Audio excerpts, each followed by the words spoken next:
Today on CityCast Philly. Ever since the shooting at the Trump rally in Butler County, PA last month, there's been a renewed look into our state's gun laws. Here in PA, it's easier to buy an assault rifle than it is to buy a handgun because of a loophole. From our sister podcast, CityCast Pittsburgh, executive producer Mallory Falk spoke with a reporter who's been looking into when and how people buy guns in the Commonwealth. It's Thursday, August 15th. I'm Trenae Nuri, and here's what Philly's talking about.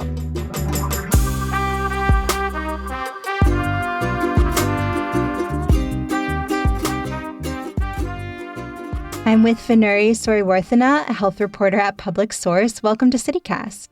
Thank you so much for having me.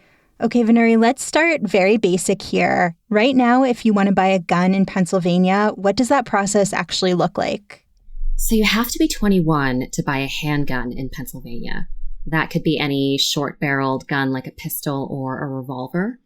But the minimum age to buy a long gun here is lower at 18. And the law doesn't distinguish between types of long guns, so you can buy both a manually operated hunting rifle and a semi-automatic weapon, such as an AR-15, which is capable of inflicting much more damage. And if you buy any gun from a licensed gun dealer, you would have to go through a rigorous background check. That includes criminal history and juvenile delinquency records, mental health records, and whether or not you've had a protection from abuse order filed against you. But gun safety advocates say there's a pretty gaping loophole in that system, which is the private sale of long guns. So if you are an individual who wants to privately sell a handgun here, you'd have to go through a licensed gun dealer or your county sheriff's office to complete the sale, which would include a background check on the buyer. But an individual seller doesn't need to perform a background check if they're selling a long gun. Okay, so to make sure I'm getting this right, it is actually easier in several ways to purchase a long gun, including an AR-style rifle, than a handgun. Do we know why there are two different sets of rules for these two types of firearms? So there is no definitive evidence of the origins of this mismatch in state law, but one of the gun safety advocates I spoke with has a hunch. Josh Fleitman is the campaign director of Ceasefire PA, which advocates for gun safety legislation in Pennsylvania. And he has consistently heard that this loophole was created to allow a parent to pass down a hunting rifle to their child. Pennsylvania has a strong culture of hunting and gun sportsmanship, but gun safety advocates say it's possible to preserve those traditions while making it harder for people to use guns to commit crimes. How does Pennsylvania compare to other states in terms of how strict our gun laws are? You know, this isn't the only state where I've heard about loopholes, but where do we stand compared to some other states? Gun safety advocates say Pennsylvania isn't a national leader on gun safety compared to a New York or a California, both of which have much stronger gun safety laws. But Pennsylvania has made progress with some important laws. So the state does require background checks in most cases, except, of course, for the private sale of long guns. It requires a concealed carry permit. So if you want to conceal your firearm in public, you need to get a permit to do that. But the state doesn't have what's known as an extreme risk law, which allows law enforcement or family members to petition for a court order to keep a person in crisis from accessing guns. It also doesn't have a secure storage law, which would require gun owners to store their guns locked, unloaded, and possibly kept separate from ammunition. Those two laws are considered foundational. Gun safety advocates say they provide the most bang for your buck when it comes to saving lives. And I also want to point out that the state doesn't require gun owners to report when their firearm is lost or stolen. About 21 guns go missing every day in Pennsylvania. Whoa. Those guns could be illegally trafficked to people who aren't allowed to own a gun, either because they're too young or because they have a criminal record. Advocates say that the fact that the state doesn't require gun owners to report these missing firearms contributes to gun violence. So part of what prompted you to look into these laws in the first place was the assassination attempt at the Trump rally in Butler County last month. How did these laws all come into play there? You know, how did Thomas Matthew Crooks, the shooter, get his gun? And what kind of checks were or were not in place that, allowed him to access this firearm? So at 20 years old, Thomas Matthew Crooks was old enough to buy a long gun in Pennsylvania. The gun he bought was an AR-15 style rifle. And again, that's because the law doesn't distinguish semi-automatic weapons, which are considered more dangerous, from manually operated ones. And that loophole that I mentioned earlier in the state's background check system for the private sale of long guns, it's exactly how Thomas Matthew Crooks obtained his gun. His father, who was the original owner, sold it to him privately without a background check. As I mentioned, that transaction is legal in Pennsylvania. After the shooting, there has been some renewed focus on 5 different bills that all got introduced last year in our state legislature, all focused on gun safety. Run us through those bills. There is a bill proposing universal background checks, which would ensure that every gun sale require the same background check process, regardless of barrel length. And there is a carve-out in that bill to allow for the passing down of heirlooms. There is a bill that would ban semi-automatic weapons like the AR-15, which quickly load and fire rounds and can be more lethal. Another bill would raise the minimum age to purchase all long guns from 18 to 21. There is a bill that would require safe storage of firearms in homes, which would make it harder for kids to access guns owned by their adult family members. And finally, there is a bill that would allow for extreme risk protection orders, which temporarily keep a person from accessing guns if a judge deems them a threat to themselves or others. And that would mirror the red flag laws that exist in numerous other states. That's really interesting that this background check bill does create this carve out. You know, there is such a strong kind of hunting culture in some parts of Pennsylvania that it makes sense to me that there's been advocacy around trying to ensure that families can still pass down these heirlooms while recognizing that, you know, other types of guns you might want some more regulation around.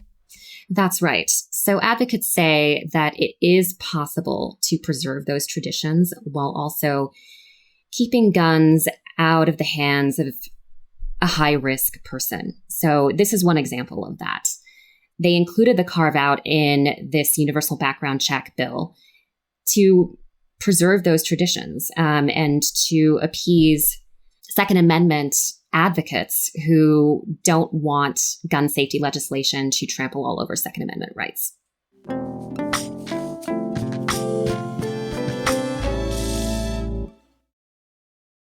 So where do all of these bills stand right now? Has there been any movement on any of them?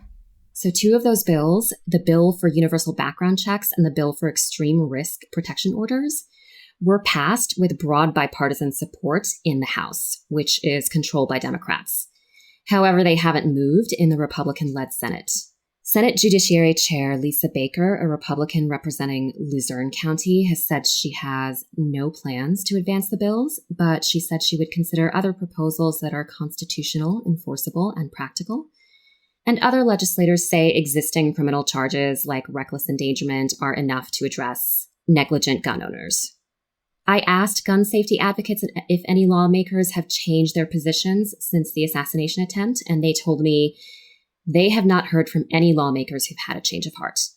When you were doing research for this story, you know, it sounds like lawmakers haven't necessarily changed their positions, but what did you hear in general about the appetite for change?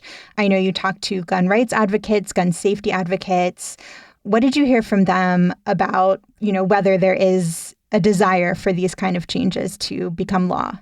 Research shows most Pennsylvanians do support strong gun safety laws. The center-left think tank Third Way and the Republican polling firm GS Strategy Group polled voters in the state in 2022 after the mass shooting at a school in Uvalde, Texas, killed 19 children and 2 adults. More than 3/4 of voters said it was too easy to get a gun in the U.S., and that includes a majority of Republicans and gun owners. There are gun rights advocates, on the other hand, who say these measures would infringe on Second Amendment rights of responsible gun owners.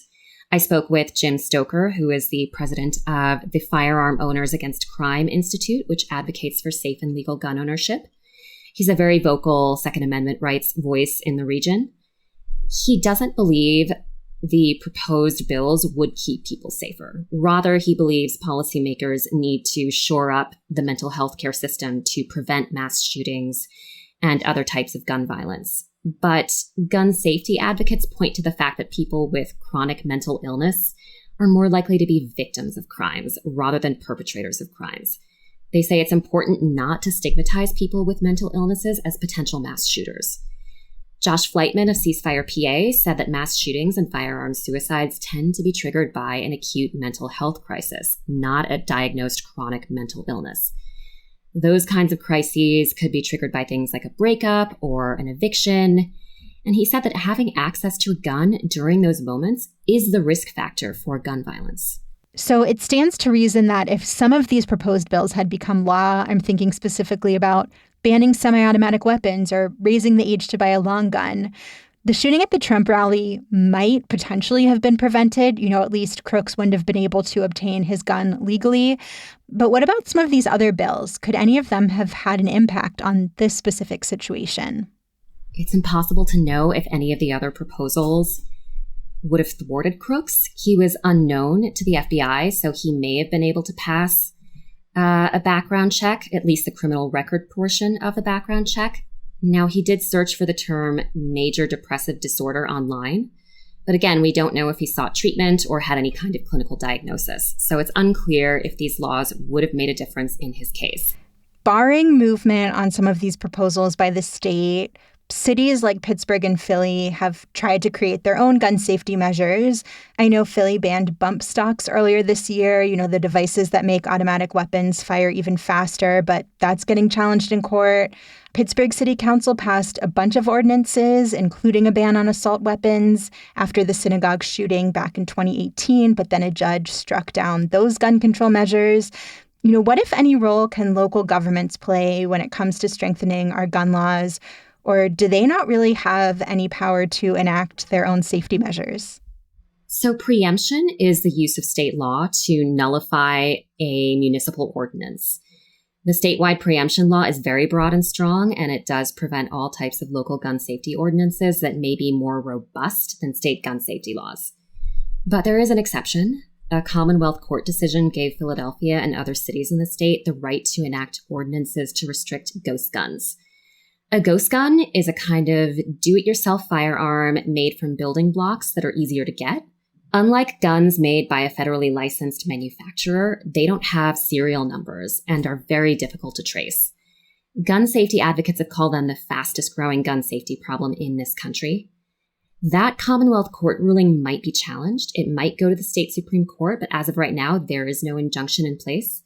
So Philadelphia's ghost guns ordinance has moved forward, and the city of York just passed one. Pittsburgh isn't as far along when it comes to regulating ghost guns, but advocates say the city's lawmakers are having active conversations about a ghost gun ordinance. And I know the city of Philadelphia also actually sued two companies that make ghost gun parts. One is actually based in Butler County. And because of a settlement, that company will not be selling the parts in Pennsylvania, at least for the next 4 years. So it seems like cities can maybe have some success going through the legal system, if not through the state legislature. Going forward, what are you going to be watching for next, both as the investigation into the rally continues and then as these bills sit in our state legislature? As the investigation unfolds, it will be interesting to see if any of these gun safety proposals would have made a difference in this particular case. Gun safety advocates are following the investigation closely to learn more about the nature of the gun sale, about Crooks's mental state, and any other details that may have been applicable to those bills introduced to the state legislature. And gun safety advocates also say that this is the 19th mass shooting in Pennsylvania so far in 2024, and while it's a very high-profile incident, it's important to consider how stronger gun safety laws could prevent all types of gun violence, including community violence and firearm suicides. Vinuri Suriworthana is a health reporter at Public Source. We'll include a link to her reporting on Pennsylvania's gun laws in our show notes. Vinuri, thank you so much. Thank you for having me.